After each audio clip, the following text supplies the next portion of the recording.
China observes with fellow.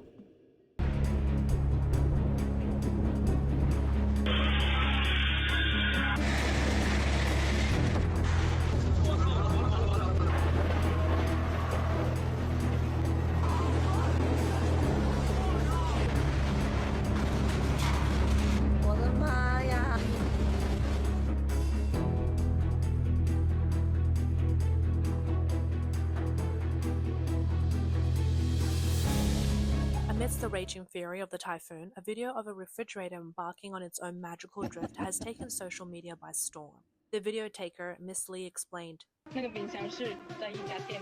That fridge was outside a store, probably just an old, unused one. The winds from the typhoon were so strong the fridge got blown over, flipped and shattered. Netizens had a field day with the video, leaving comments like, well, looks like fridges are delivering takeout now. Meet the new generation of fridge robots. Seems like it delivered the food and is now chilling outside, soaking in the rain. Finally, not working like a dog 24/7. This fridge is even better than the pros at the skating rink, doing 360-degree spins without a tilt. And if you want to get a feel for just how crazy Typhoon Wifa was, here's a video showing a construction crane getting spun by the powerful winds. 让你们感受一下11级大风有多大啊！ Here's what it's like in Zhuhai on the 16th floor during a level 11 wind. One could actually feel the building gently swaying with the gust, and the windows and doors are constantly rattling. The wind and rain are seriously intense. In July 2025, Typhoon Wifa, the sixth typhoon of the year, made landfall on China's southeastern coast, bringing heavy rains, strong winds, and widespread damages to areas including Hong Kong, Macau, Guangdong, and Hainan. According to the Central Meteorological Station, the typhoon's maximum wind speeds near its center reach levels of 12 to 14, with local gusts exceeding level 15.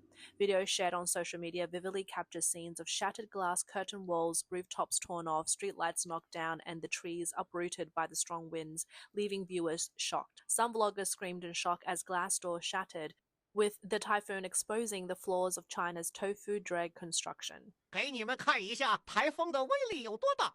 Check out how powerful this typhoon is. My Huawei Maxtra S800 SUV just had its film applied, and one gust of wind and the glass door shattered. It's terrifying. I just started the car and bam, the glass blew up on its own. Thankfully, it didn't hit the car itself. Glass shards are all over the place, even here. Everywhere is broken glass. We had to move the car back. Even under the car, there's glass. Luckily, the car is fine. This just shows the importance of car covers. This wasn't staged for the video. This is real, no acting here. Let's check the surveillance footage and figure out who's responsible. We're the first victims of this typhoon. 给大家看一下台风的破坏力。 Take a look at the destruction from the typhoon. There's flooding on the roads, and this tree got uprooted and fell across the street. Even the office ceiling got ripped off, and it all came crashing down. This tree was snapped in half, and the streetlights and signs were all knocked down. 我操，风这么大吗？ Wow, the wind's that strong? That's insane. 我的妈呀! Oh my goodness, that's scary. Critics have pointed out that Wifa exposed the truth behind some of China's tofu dreg projects, with buildings collapsing in the storm, ceiling falling, and glass doors shattering. Tofu dreg projects refer to low-quality constructions resulting from cost-cutting, poor oversight, and corruption. Developers in some areas use substandard materials to save costs while regulators turn a blind eye, leaving behind buildings that seem modern but were not structurally sound.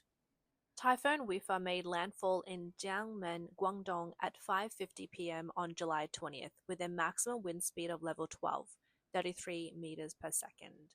Weakening to a strong tropical storm by its second landfall in Yangjiang at 8:15 p.m. The typhoon's heavy rains caused severe flooding, especially in the Pearl River Delta and western Guangdong, with some areas receiving over 450 millimeters of rainfall. Emergency measures were enacted, including school closures, halts in transportation, and the evacuation of tens of thousands of people. The aftermath of the typhoon also sparked public concern about systemic issues in the construction industry, particularly regarding building safety. Experts have emphasized that construction safety is not just a technical issue, but a governance issue. If systems cannot guarantee the quality of buildings, the safety of people's lives and property will always be at risk. Typhoon Wifa caused more than just fallen trees and street signs. It brought to the forefront The age-old question: who is responsible for tofu dreg construction projects?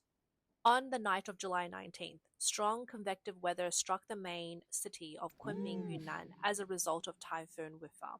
That evening, the Kanbai Dahuahua residential area in Panlong district was also hit by flying debris. Building materials from a nearby rooftop were blown by strong winds into the neighborhood, damaging 7 solar panels and 5 private cars on top of residential building. After the rain stopped, residents discovered the falling debris from the rooftops and quickly dialed emergency services. On the morning of July 20th, residential management and street personnel arrived at the site to investigate. It was then revealed that the building materials came from the rooftop of a neighboring building's makeshift structure. Even during typhoon weather, some people continue to set up street stalls selling fruit. In recent years, natural disasters and man-made calamities in mainland China have been on the rise, leaving the public physically and mentally exhausted. Despite the ongoing severe weather, many citizens continue working to sustain their families, braving the wind and rain, setting up stalls, delivering food, and even wading through flooded streets on their way to and from work. Currently, both the central and local governments in China are facing financial difficulties, with some regions unable to cover their expenditures, accumulating massive debts. In the face of such significant disasters, local governments are unable to respond effectively, and citizens are unlikely to receive disaster relief funds. At 10 a.m. on July 21st, Typhoon Wifa swept through Zhanjiang for 6 hours, significantly impacting the region with wind and rain. From July 20th to 21st, Leizhou and Xuwen areas experienced heavy to torrential rainfall, with some areas receiving record-breaking rainfall. 8 towns and districts recorded rainfall exceeding 250 millimeters, with Maichen town reaching 551.2 millimeters. Towns in Xuwen County experienced severe flooding, with water levels reaching up to 2 meters in some areas. Large swaths of farmland, homes, and factories were submerged. 水位持续上涨中。 The water levels are still rising. My feet are itchy after the water soaked them. They keep talking about drainage, but I have no idea where all the water goes. The water outside is up to my knees, and the water in the house has nowhere to go. A video shared online prompted netizens to ask, why do cities of all sizes in China have the same drainage issue? Why does heavy rainfall cause severe flooding every time? Currently, 4 rivers in Zhanjiang have exceeded flood warning levels, of which Yingli River water level continue to rise. Zhanjiang is surrounded by the sea on 3 sides. Why is it unable to drain water into the sea? Guangdong, as China's leading economic province and the pioneer to reform and opening up, has increasingly been exposed for shortcomings in urban planning and infrastructure construction. The city's drainage system are far below international flood standards, such as once in 100 years or once in 200 years. Take Shenzhen as an example. Its early drainage system was designed based on Soviet standards, and it can only handle rainfall intensity for a once-a-year occurrence. Facing over 100 millimeters of rainfall per hour from Typhoon Wifa, these outdated systems are almost completely overwhelmed, and roads quickly turn into rivers. This starkly contrasts with Guangdong's 2020 proposal of a 50-year storm drainage standard, leading to frequent instances of city by the sea. What is concerning is a long-term underinvestment in the maintenance and upgrade of underground pipelines, which exacerbates flooding risk. Additionally, structures like high-rise buildings and billboards, which are easily affected by wind, often lack adequate wind resistance when rapidly built, creating potential safety hazards during typhoons. In Shandong Hezi, the drainage system is nearly non-existent, often leaving the city submerged in floodwaters. Under the influence of Typhoon Wifa, on July 21st, Shandong Hezi was hit by heavy rainfall, with several streets flooded and many vehicles submerged. Local resident Mr. Zhen reported that the rain caused the community's garage to flood, with the water level reaching about 1 meter. In Hezi, the heavy rain caused floods everywhere. The roads are submerged, cars are stuck in the water, and it's been incredibly difficult to get around. In the Triangle Garden, someone even got electrocuted and died, which is heartbreaking. Extreme weather is happening more and more, and everyone really needs to take it seriously. Try not to go out in the heavy rain, and if you do, avoid the flooded areas and stay away from the power poles. 云雾如帘，山东菏泽城在7月20日至20。In the heavy rain between July 20th and the 21st, the Mudang district in Heze became a flood hotspot. A 12.4 millimeter rainfall turned into 170 million cubic meters of water flowing through the streets and alleys. That's about 12.2 times the size of West Lake in Hangzhou, all dumped within 24 hours. Some areas saw 270 millimeters of rain in a short period, turning roads into rushing rivers, with floodwaters reaching up to an adult's waist. Besides Shandong, Wiffa also affected Jilin, Liaoning, and Hubei, bringing strong rainfall and severe convective weather, as well as triggering various disasters. On July 21st, 2025, a woman from northeast China posted a video showing flooding collapsed bridges and destroyed homes due to the heavy rain. 一夜大雨，电线都倒塌了。 After the heavy rain overnight, power lines fell and we've been without electricity or internet. Let me show you the flood. The water turned into the Yellow River overnight. It's pretty crazy. The water's already receded, but in the morning, it was twice as bad. The flood covered everything. Look at the opposite shore. It's all flooding. This is the biggest flood in Northeast history, a once-in-a-100-year event.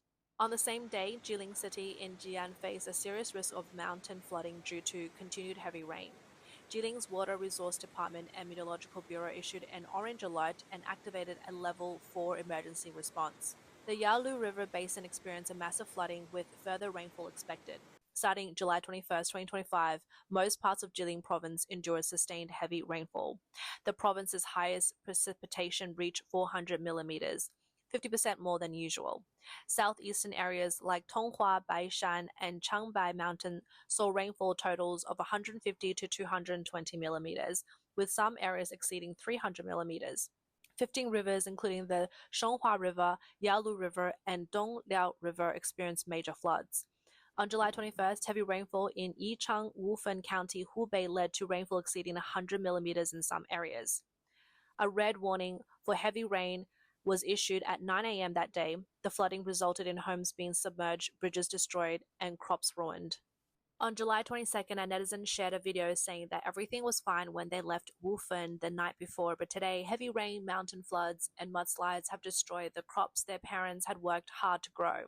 A vlogger also discussed the hardship of farming on July 22nd, expressing how the heavy rain and flooding left the farmers with nothing, a loss so devastating it made it hard for her to eat or sleep. 这个视频可能有一点点长。 I'm in Wufen County, Yichang City, Hubei Province, my hometown. Yesterday, the county was severely affected by the disaster. This morning, I woke up and saw our chili and corn fields blown away by the wind. It really breaks my heart. As farmers, we rely on the weather, and one disaster wipes out all the hard work we put into planting. I've seen it happen before. Floodwaters rise so high and all the crops are submerged. There's nothing we can do about it. Seeing this situation is really hard to bear. We had a good chili harvest planned and now it's all ruined. Soon I'll go to my parents' place and they'll have to go into the fields and prop the chili plants up with sticks and keep them standing. I keep hoping the prices of our produce will go up because farming is really tough. If prices drop, all their hard work will have been for nothing. If prices rise, that might make a decent amount, around 10,000 yuan per 600 square meter for the chili. That would really make them happy. Wufen, located in the upper reaches of the Three Gorges in Yichang, Hubei, is prone to mountain floods due to its loose geology. This time, the flood swept away cars, leaving them drifting like helpless boats with no way to defend themselves. A local man posted a video saying, "My car is floating."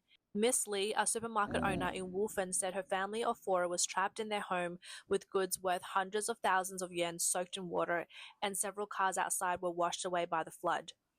This year's weather has been even worse than before. After enduring a scorching drought, the people are now facing an onslaught of floods. The environmental damage can be traced along the Yangtze River to the disastrous Three Gorges Dam, from cracked land to roaring floods, which many attribute to the ecological imbalance caused by the dam. From drought to flood, China is trapped with an unprecedented climate crisis. Water experts agree that both drought and flood stem from the failure of water and soil conservation, resulting in an environmental imbalance. Dr. Wang Weiluo, a scholar and land planning expert, emphasized in an interview that the unrestrained development of rivers, the pursuit of GDP growth, and the destruction of natural forests are the main causes of China's drought and floods. The damage to the Tibetan Plateau, in particular, has destroyed China's water tower, which is crucial for survival, leading China's economy down a path of no return.